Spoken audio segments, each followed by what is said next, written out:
মহান স্বাধীনতা ও জাতীয় দিবস 2026 উপলক্ষে ঢাকা দক্ষিণ সিটি কর্পোরেশনের উদ্যোগে বীর মুক্তিযোদ্ধাদের সংবর্ধনা অনুষ্ঠান।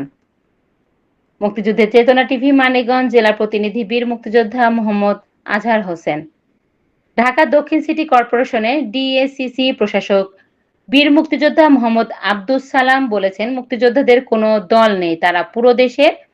তিনি জোর দিয়ে বলেন, মুক্তিযোদ্ধাদের যথাযথ সম্মান নিশ্চিত না হলে দেশ কখনোই এগিয়ে যেতে পারে না। শনিবার 28 মার্চ দক্ষিণ সিটি কর্পোরেশনের আয়োজনে নগর ভবনের এক সংবর্ধনা অনুষ্ঠানে তিনি এসব কথা বলেন। অনুষ্ঠানে ঢাকা মহানগরী প্রায় 1,500 বীর মুক্তিযোদ্ধা অংশ নেন।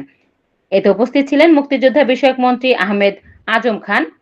আব্দুস সামাদ বলেন, মুক্তিযোদ্ধারা দেশের মালিকানার একমাত্র দাবিদার হওয়া সত্ত্বেও তারা সব সময় জনগণের মালিকানা প্রতিষ্ঠা করতে চেয়েছেন। তিনি আরো ঘোষণা দেন, ভবিষ্যতে মেয়র নির্বাচিত হলে ঢাকা অসচ্ছল মুক্তিযোদ্ধাদের সচ্ছল করার পূর্ণ দায়িত্ব নেবে ডিএসসিসি।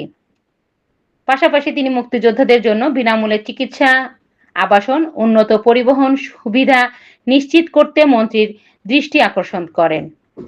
জাতীয় পতাকা উত্তোলন ও জাতীয় সঙ্গীতের মাধ্যমে শুরু হওয়া এই আয়োজনে বীর মুক্তিযোদ্ধাদের স্মরণে 1 মিনিট নীরবতা পালন এবং মুক্তিযুদ্ধ ভিত্তিক প্রামাণ্যচিত্র প্রদর্শন করা হয়। পরে মুক্তিযোদ্ধাদের সম্মাননা স্মারক, ফুলের শুভেচ্ছা ও উত্তরীয় প্রদান করা হয়।